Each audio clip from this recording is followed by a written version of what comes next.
Hello everybody, welcome back to NCAA 2004 in the Alabama Crimson Tide Dynasty mode. We are finally back here. I say finally, it hasn't been that many days for you guys, I don't think, but this is my first time recording the Bama series in like a week, so yeah. Also, I haven't acknowledged in the videos I've recorded since, but thank you guys for 500 subscribers, man. That's awesome. Thank you guys so much. That's about 490 more people subscribing than I thought originally ever would when I started doing this, so I appreciate it so much. Thank you guys for watching and continuing to support my terrible videos. I appreciate it. Thank you for watching this stuff. It's cool, man. I just like doing it. So I'm going to continue to do it, and we're going to continue to do it here as we wind down my probably biggest and longest running series, just period, in the Alabama Crimson Tide. We are getting down to the last couple games here. We only have 2 more games. Regardless of what happens in this game, we have 1 more game that will decide our fate here, whether or not that be the national championship game or just a bowl game. Like the Capital One Bowl, I think, is where we would go if we lose this game, but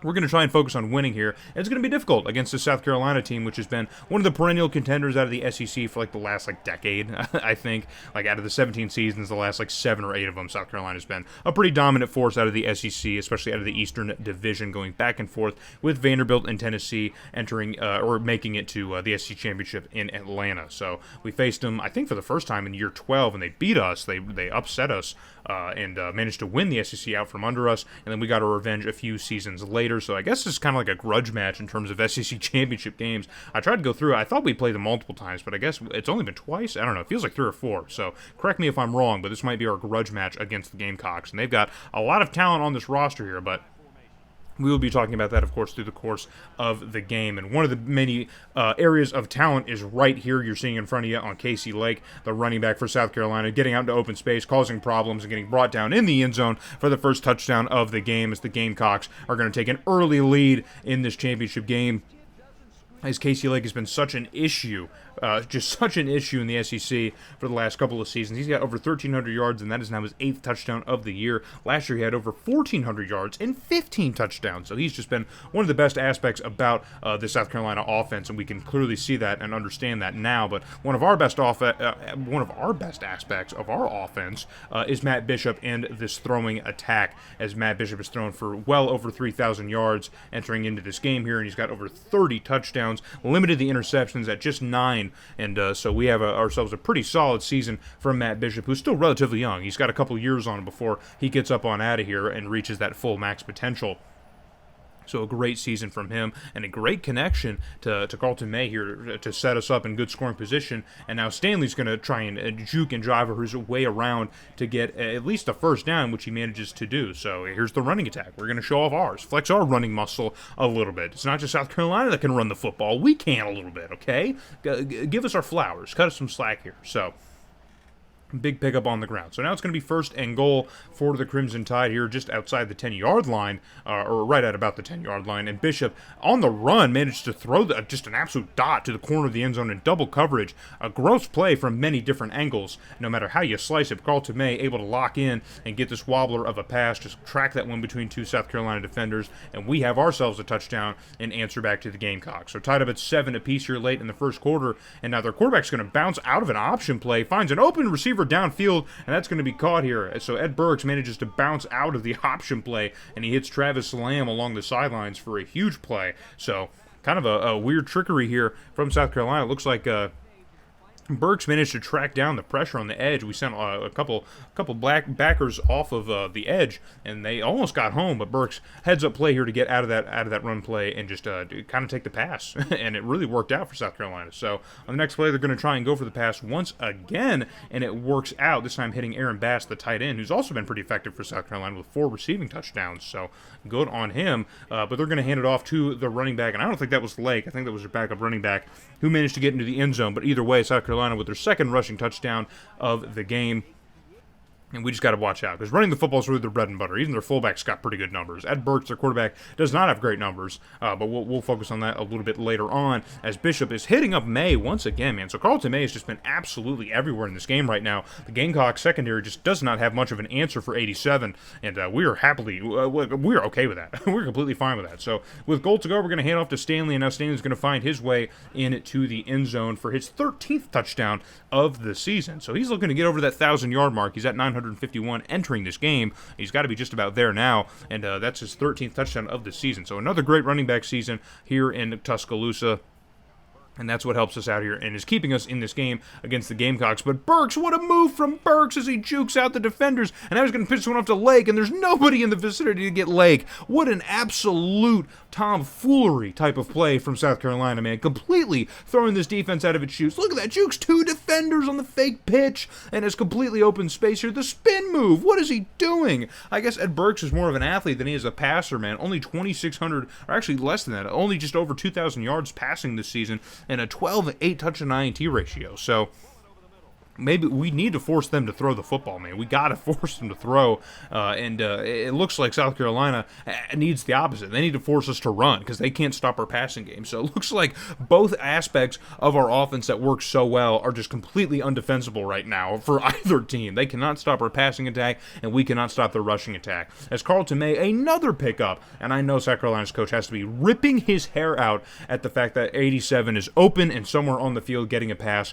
every single play, man. There's just zero answer from the South Carolina defense, man. There just isn't one, and we're fine with that because we've got no answer for the rushing offense. We just don't. So on 3rd and goal here, South Carolina finally playing a little bit of defense, but Bishop able to float this one to the back of the end zone, and that's going to be a miscue. Looks like to a tight end here, yeah, to our backup tight end. Unfortunately, unable to get that pass completed as Henry Patton was just sitting there waiting for it, the freshman.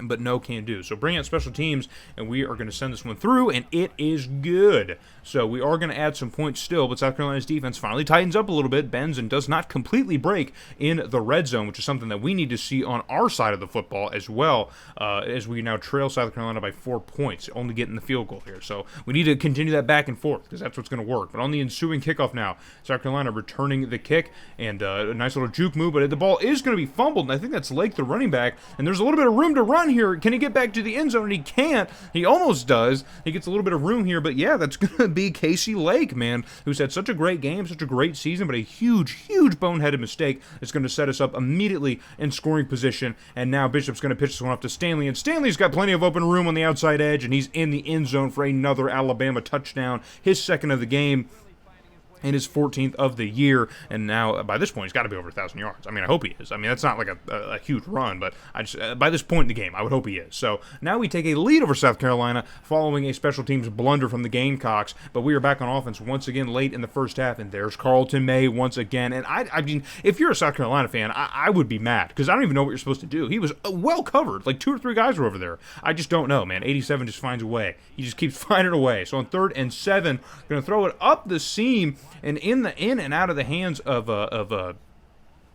Hall. Shelton Hall, I was drawing a blank. Shelton Hall managed, just about had it in the end zone, but he drops the ball in the end zone. So that was on 3rd down. So on 4th and 7, we're going to have to go for a field goal again. So even with an opportunity to really kind of open this game up against the Gamecocks, their defense shows up strong again in a scoring opportunity and forces 3 points. So we're only up by 6 points now on South Carolina. So with all the mistakes, they are still very much in this game. And with big plays like this, they can very well take the lead, and they are going to, as Skip Mitchell, the 2nd receiver listed on the depth chart here, the junior with only 1 touchdown on the season. Every South Carolina receiver's had a good amount of yards, like over 600, 700 yards on the season, but none of them have more than like a few touchdowns. It's kind of a weird situation, but I already told you earlier in the game that Ed Burks, the quarterback for South Carolina, has not had a very dazzling season stats-wise. There's another quarterback listed on the depth chart at 89 overall, which is what Ed Burks is, so maybe they split some time, I'm not sure, but it's not showing up on the stat sheet. But regardless, Skip Mitchell manages to get a huge touchdown for the Gamecocks,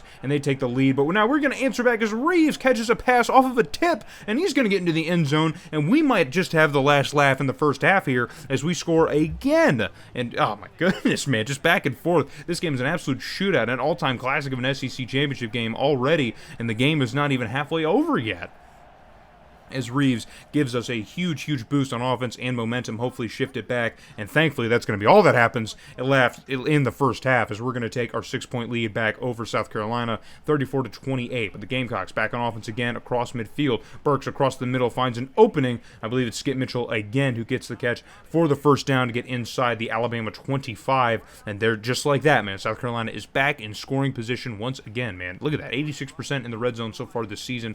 Pretty good, man. You can almost bet that they're going to at least get some kind of points on this drive. But we managed to snuff out that run attempt from Casey Lake, and that's going to force a decision from the Gamecocks, and they're going to go ahead and take their points because you got to get 3 at some point, right? You need 3 or 6, regardless, you're going to need it. So on 4th and 5, the kick is up, and it is good. So South Carolina is now going to shorten the distance here that they have to travel to just 3 points. So 31-34 is now your score. Bishop on the run, makes a throw across the middle, and it's Geno Dalton, finds some open space, breaks off a tackle, and he's still on the run, and he's going to get brought down just inside the 5. Looks like at about the 2 or 3 yard line. A huge, humongous play for number 84. And it looks like maybe South Carolina finally figured out how to lock down 87, but you got to remember there's an 84 and an 11 and an 85 that you got to worry about. But either way, you also got to worry about number 18's legs as he quarterback sneaks this one up the middle, and that's going to give us another score on the game. We're going to open up our lead a little bit more over South Carolina, get to a 10-point lead, and now South Carolina's got a lot of distance to travel, but when you have Casey Lake, things are never as bad as they seem, as he manages to get a first down for South Carolina. And they're once again within scoring position, and they're going to be a force here on offense. We're going to have to watch out and be on our toes. Burks takes the snap here and sails that one into the turf. Nobody is home, but there's a reason for that, and it's because somebody got a little bit too handsy, got a little bit too much in the way, and so a huge, huge boost that would have been for us here. Now it's going to give South Carolina a nice little boost that they need thanks to the penalty. And yeah, Sick Naven not happy because this is a very, very important game here that we cannot falter on. We cannot bend, we cannot break. So Burke's going to hand this one off to Casey Lake, and Lake getting out into open space gets another first down before he is brought down just outside the 5-yard line. And now South Carolina looking to score here, but they are wasting a lot of time, so they got to score a lot quicker if they want to be in at this game. But they do manage to get inside the 10 here, and it's going to be goal to go for the Gamecocks moving forward. So, on 1st and goal now. Just a little over 3 minutes, Burke's going to go run with the option play again, pitches off the Lake very quickly this time, and they're going to say that he was in. He falls forward. I guess the tip of the ball maybe broke the plane here, but it looks like we might have been able to keep him out. Either way, there's going to be no review, no looks over it, but South Carolina's going to get the score. So now back within 3 points. Now under 2 minutes left to go on 3rd and 5. We need a first down to keep going, and we managed to get it here as Hall is there for us, man. He is there. Number 11 is there for us. And now South Carolina blowing timeouts. They need to conserve some time, but that first down was massive. We're going to be able to kill off a lot of time. But now just a minute, 10 seconds left to go on 3rd and 10, and the play completely falls apart. I think it was Bishop. Yeah, Bishop had to keep the football, do something with it. Play completely falls apart.